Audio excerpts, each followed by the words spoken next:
they get, and I was with a couple. They were chemists, and I thought, well, you probably know what radon is. And they go, no, what is Really? Yeah. Oh, What's interesting. radon?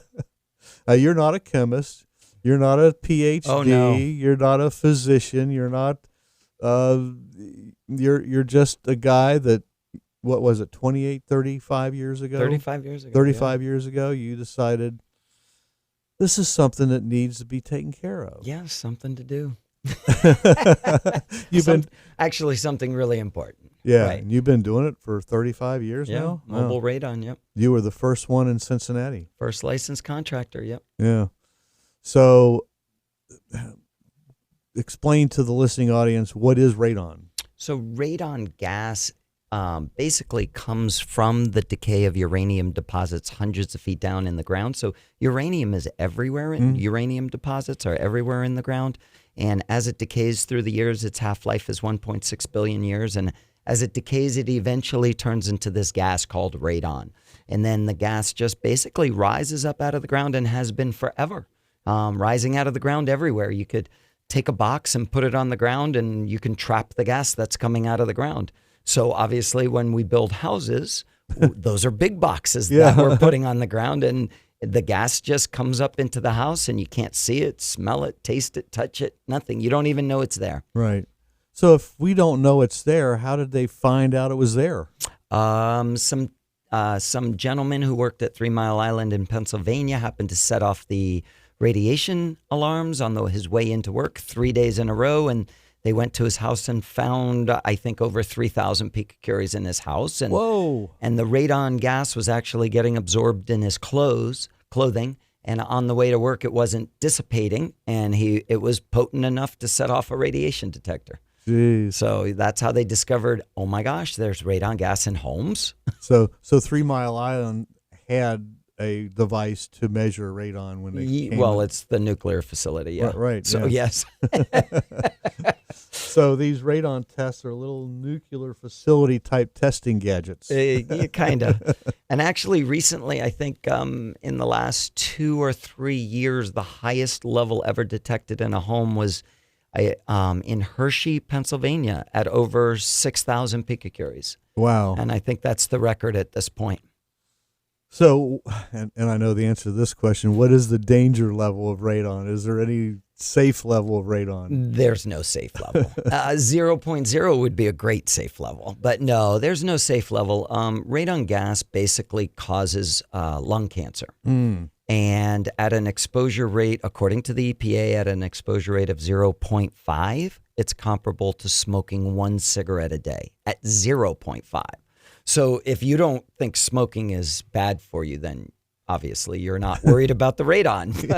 But of course, the combination of smoking and radon exposure is doubly as bad. Yeah. So yeah, there's no safe level for exposure. Yeah, but it's all what you're used to and what you feel comfortable with. It's all about your comfort level. Exactly. And what's great about a home is that you actually own it, you control it. You can control the environment and your health in your own home.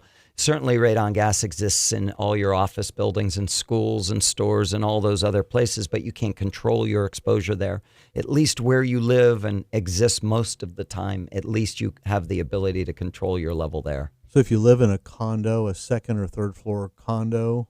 Generally speaking, once you get off of the first floor, if you're in a condo building, you have a different heating and air environment system. So therefore, your air isn't the same air as the first floor or the basement apartment. So therefore, you probably won't be exposed to any radon gas. I mean, will you be at 0.0? Maybe, but maybe 0.1 from time to time. So really, the radon gas floor to floor, if you have a 2-story house, yes, there's radon gas on the second floor because the whole house is conditioned under one heating and air system. So condos, apartments on upper floors generally don't have an issue. The first floors, definitely. Right. Yeah. So if you're living in a ranch home without a basement, that's still It's actually worse because a house that doesn't have a basement that sits on grade just means that your entry level now is the level you live on. So therefore, you're being doubly exposed. rather than allowing it to come into the basement first, dilute itself, and then make it its way up to the first floor. Mm-hmm. Wow, interesting. So, what cautions should our listeners take about radon? Well, just understanding that radon gas is everywhere. It's in every house, no matter what. Even houses we mitigate still have some amount of radon gas in the house. So what cautions they should take is, obviously, the very first thing is test your house. Get an idea of what your levels are, what you're being exposed to in your house. And then depending upon your level of tolerance, mitigate all the way. Try to get your house to 0.0 if you can. Certainly, when we mitigate a house, we're regulated to bring the levels below 4 at all times if you're involved in a real estate transaction. If it's a homeowner, we try to bring the levels below 2 at all times. But of course, if you can try to mitigate and you want to spend the extra work to try to get the house to 0.0, that would be fantastic. Now, if you're a buyer and you're having your home inspections done and you opted to have radon test, and when you looked at the home and the seller used as an example of some of the amenities of the home is that the home was mitigated for radon 2 years ago, I'd still go ahead and have it checked for radon. Oh, you have to. Just because there's a mitigation system doesn't mean that the house is mitigated. It means that the house had a problem at one time and someone installed a mitigation system to take care of it. So just the other day, as a matter of fact, I think it was yesterday, we visited a gentleman who had bought a house 15 years ago. They discovered high levels. They had the house mitigated before they moved in. They moved in. And 15 years later, just now, he finds himself working in the basement a lot and decided on a whim, hey, maybe I should just test to see, since there's a mitigation system here, maybe I should test to see that the levels are low. And sure enough, they weren't low. Oh. So the mitigation system was no longer functioning properly, and he had no idea. He just assumed that it was okay because the system was there. So the EPA's protocol is that if you have a mitigation system, you really need to retest your house every 2 years to ensure that the system is functioning properly. Right.